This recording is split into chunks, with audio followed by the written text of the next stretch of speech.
Assalamualaikum warahmatullahi wabarakatuh. Kembali lagi kawan di Legenda Catur Dunia. Masih dari The American Cup 2024. Dan kali ini kita akan ulas untuk kategori womennya, yang juga memainkan partai Grand Final hari kedua tadi pagi kawan. Nah, finalisnya sama seperti tahun lalu kawan, yaitu Irina Kras versus Alice Lee.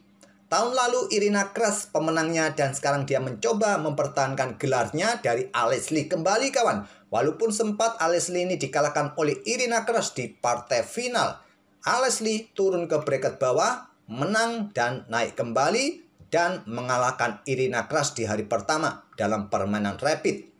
Kemudian tadi pagi menang kembali dalam permainan standar 90 menit. Tapi juaranya bukan Alice Lee kawan. Irina Kras masih mempunyai kesempatan bermain playoff karena dia belum pernah tersentuh kekalahan sampai grand final ini kawan. Beda dengan Levon tadi. Levon tak terkalahkan, jadi butuh game normal saja untuk mengalahkan Wesley So tanpa playoff. Tapi sekarang Irina Kras yang kalah punya kesempatan bermain playoff besok. Dan game yang akan kita ulas ini adalah game tadi pagi dalam permainan 90 menit kawan. Oke, langsung saja kawan. Alice Lee pegang putih mengawali dengan pion D4, ada kuda F6, pion J4, ada pion C5, Benoni defense.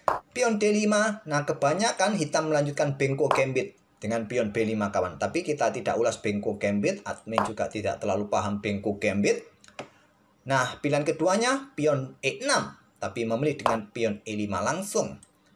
Kuda C3, ada pion D6 sekarang. Pion E4, nah dengan konstruksi pion semacam ini kita lihat permainan jadi tertutup di petak pusat. Kita lihat apakah nanti para pemain ini fokus kawan di sayap-sayap, bongkar lewat sisi menteri, bongkar lewat sisi kanan sayap raja kawan. Mengembangkan kuda B ke D7, mengembangkan kuda G ke E2. Kemudian pion G6, kuda manuver kembali ke G3, berikan jalan bagi gajah kembali. Nah, di sini kawan ada pion H5, gajah D3, pion H4, kuda mundur lagi ke E2. Gajah H6 menantang pertukaran, diladeni juga ambil balik oleh benteng. Menteri punya tempo lebih cepat untuk naik kawan dan ancam benteng. Benteng mundur kembali. Stockfish menyarankan di posisi ini bermain dengan pion F3 kawan, solidkan rantai pion di area terang, mencegah pergerakan kuda. Nah, mungkin balasannya kuda manuver kawan ke H7 atau persiapan untuk bermain lewat sisi menteri dengan pion A6, pion B5 nanti. Memilih dengan pion A3. Raja bergeser ke F8, masih pion F3 yang terkuat, memilih rokade panjang.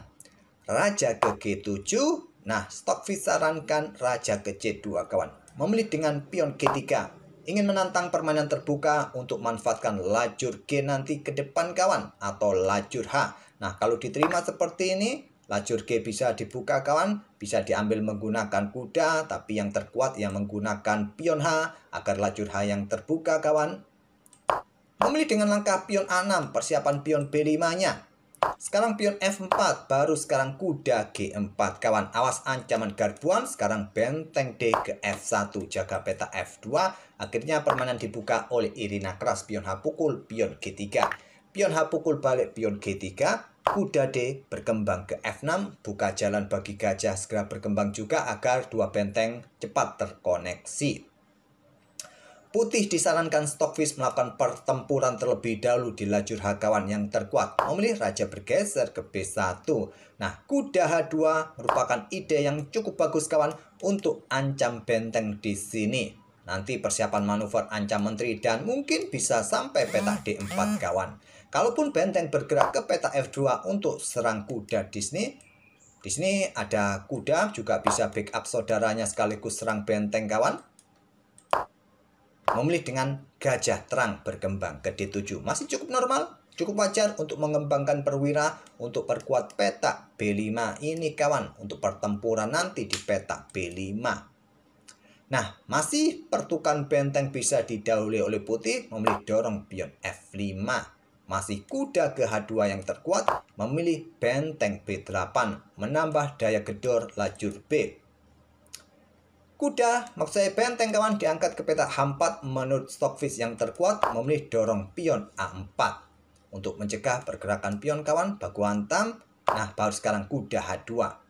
Benteng bergeser ke D1, kuda F3.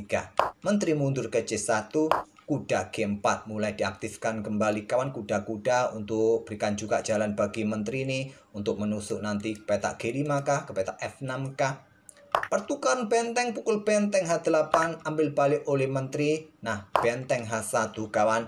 Nah, Stockfish menyarankan kuda F blokade lajur H. Memilih menteri bergeser ke D8. Ada opsi ke sini nanti, ke sini kawan. Kita lihat saja seperti apa. Kuda G1 menantang pertukaran kuda, diladeni, ambil balik oleh benteng, menteri ke F6. Persiapan juga baku hantam di sini nanti untuk memenangkan satu pion. Nah, benteng F1 pertahankan posisi, benteng H8. Sekarang hitam menguasai lajur H yang terbuka penuh. Gajah mundur ke petak E2, serang kuda. Nah, kuda mundur ke H6, kemudian pion G4 kawan. Nah, di sini tutup permainan dengan pion G5, ada gajah D1. Perkuat posisi pionnya, persiapan kuda mungkin, manuver nanti sampai mencapai petak H5 kawan. Nah, di sini kuda G8, buka kembali lajur H. Menteri E3 terlebih dahulu. Nah, benteng H2, langkah terkuat untuk segera invasi baris kedua, tapi memilih dengan menteri bergerak ke H6. Langkah kesalahan, sekarang putih dalam posisi yang bagus kawan. Kuda E2 sudah sangat jelas kawan, tujuannya ke petak G3, dukung benteng, serang lajur H, ataupun ingin lompat nanti ke petak H5, serang raja dan sebagainya. Stockfish menyarankan kuda ke F6. Memilih dengan pion B5 langkah blunder karena ada kuda G3 dan posisi menteri tidak bagus lagi kawan. Kena serangan nanti, dia sulit bergerak, tidak mempunyai banyak peta. Kalaupun ke peta F6, ada ancaman skak garbuan ke depannya kawan. Pion F6. Biarkan saja benteng ke peta H1, tapi Alisli tidak terburu-buru. Dia memilih dengan langkah pion A pukul pion B5 terlebih dahulu. Kalau dengan benteng H1 sudah jelas akan dikorbankan menteri ini kawan. Ambil balik oleh kuda, ambil balik oleh benteng, seterusnya posisinya dalam posisi mengepin gajah juga. Memilih dengan pion A pukul pion B5, pion ambil balik pion B5, masih juga tidak terburu-buru dengan benteng H1, memilih untuk mempercepat invasi lewat sisi menteri kawan menusuk gajah ke depannya. Dan pion ini mungkin akan dipersiapkan juga untuk lolos promosi.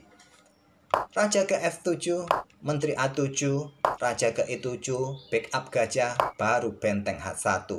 Korban menteri, sikat oleh kuda, ambil balik oleh benteng, dan kalian bisa backup dengan raja ke petak C2 gajah kawan. Memilih korban gajah, memilih dengan langkah pion C pukul pion B5. Kalian tidak bisa langsung ambil balik, posisi kalian kena pin kawan. Benteng ambil gajah skak, raja bisa ke C2, memilih ke petak A2. Benteng diangkat kawan petak D4 atau turun kembali ke baris keempat. Pion didorong, benteng ambil pion E4, pion dorong lagi, benteng B4, pion dorong promosi, sikat oleh benteng, ambil balik oleh menteri. Kita temui permainan endgame, putih dengan menteri, dan masih mempunyai 4 pion. Hitam mempunyai 5 pion kawan dengan dukungan gajah terang dan kuda. Kuda dalam posisi terancam, kuda ke petak H6, ancam pion ataupun juga nanti membantu pertahanan raja. Jadi mungkin pasif kuda ataupun gajah ini nanti kawan. Dan struktur pionnya akan tetap dipertahankan, berharap putih tidak menemukan langkah terbaik dan bisa beragremis. Pion B4, awas kalau tidak diambil bisa lolos. Pion C pukul pion B4, menteri ambil balik. Pion dijaga sekarang oleh menteri kawan.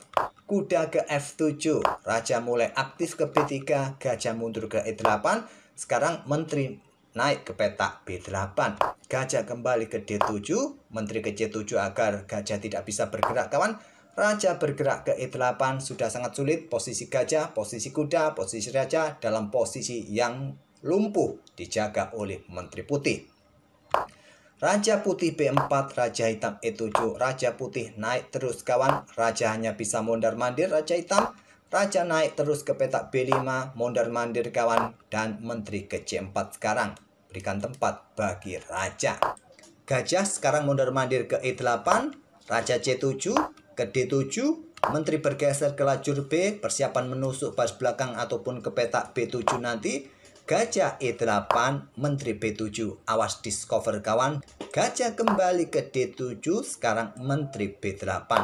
membuat langkah menunggu kawan. Nah, kalau gajah ini bergerak ke sini, ya bahayanya menteri ke sini. Kontrol peta D7 ataupun siap menusuk ke pusat, nanti pion akan dipreteli, jatuh juga kawan. Ataupun jika kuda yang bergerak di posisi ini kawan, ambil contoh kemana enaknya, tidak lagi menjaga peta ini, ya akan ditusuk oleh menteri kawan. Sudah repot. Akhirnya dorong pion E4, tidak ada pilihan terkuat lainnya kawan. Menteri B4, gajah mundur, pion jatuh skak, blokade oleh kuda. Menteri kembali ke lajur B kawan, kuda kembali ke F7. Nah, untuk menjaga pion ini tentunya dari ancaman menteri. Menteri kembali ke B8, gajah D7. Sekarang menteri A8 membuat langkah menunggu kawan. Kuda ke E5, akhirnya tidak menjaga petak gelap ini lagi. Menteri menusuk ke D8 skak, raja bergeser, menteri sikat gajah. Dan Irina keras menyerah. Karena jika dilanjutkan sebagai berikut kawan, pion ini jatuh, pion ini lolos kawan. Dan putih menang. Oke, itulah kawan permainan tadi pagi, permainan 90 menit. Membuat Alesli ini unggul kawan di grand final pertama. Harus melanjutkan kembali untuk playoff besok. Kita tunggu saja siapa pemenangnya. Apakah juara bertahan Irina Kras ataupun Alesli. Kita akan bertemu di video-video berikutnya. Semoga bisa menghibur kalian. Dan terima kasih sudah mampir tiap hari. Wassalamualaikum warahmatullahi wabarakatuh.